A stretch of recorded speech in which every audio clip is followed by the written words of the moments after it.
Hi, my name's Ken Allison and I run Revive Waltham Abbey. I was working for a delivery company and then while I was doing a drop-off, I actually saw someone doing a smart repair.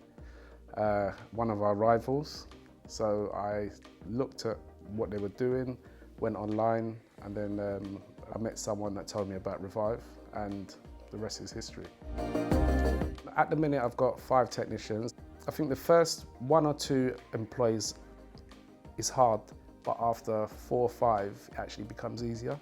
I think more technicians definitely is, for me, it's easier to manage.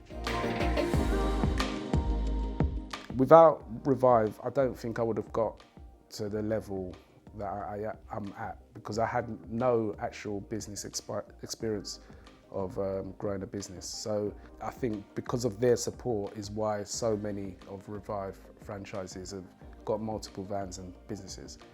Many didn't come from business backgrounds, but the support of Revive and how to structure a business correctly has made people successful. Smart repair business itself, there's not many companies like small van. It's normally a man in a van kind of business, and the reason why, because I think it's quite a tough business to crack and to build it to a multi-van basis. I think you can do it multi-van with a franchise. Man in a van, sometimes they're hard to get to the next level. You got to be able to put in the work, because there's times where you're going to feel like giving up.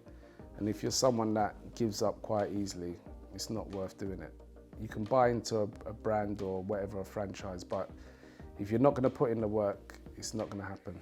You got to have the end goal in mind.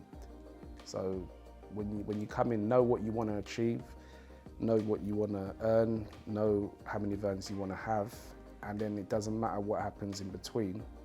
Just keep on going and keep the end goal in mind.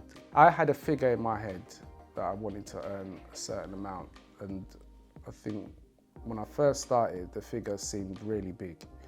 But then when you earn it, you think, okay, I want something else. But yeah, no, it's definitely given me a brilliant lifestyle, and it's the most I've earned doing any type of job.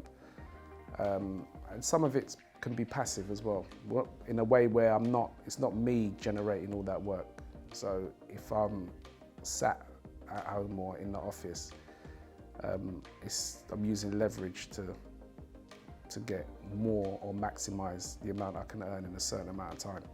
So it's given me a good lifestyle. When I started in or just after the credit crunch, when everything was happening. And I was thinking, is this the right idea? Should I be doing this? I just believed that it would work. Surely people got scratches on their cars. You got like the retail customers, someone buying or selling a car, and you got the dealerships that would want work, then you got the insurance that would want work. So it was daunting, but just knowing that everyone has a vehicle, I just knew that I'd get work. When I photograph all the vans together, and then it's like, oh wow, they're all mine. I'm proud of. And I meet people all the time, like old friends, and they'll say, oh wow, like you're doing well, and you know, you're an inspiration to me. I think that's what inspires me. It's one of the best things I've done, to be honest. I'll definitely do it again, and the support was there to help me build to where I am, and where I want to go, the support is still there. So I'll definitely do it again. One of the best investments I've made.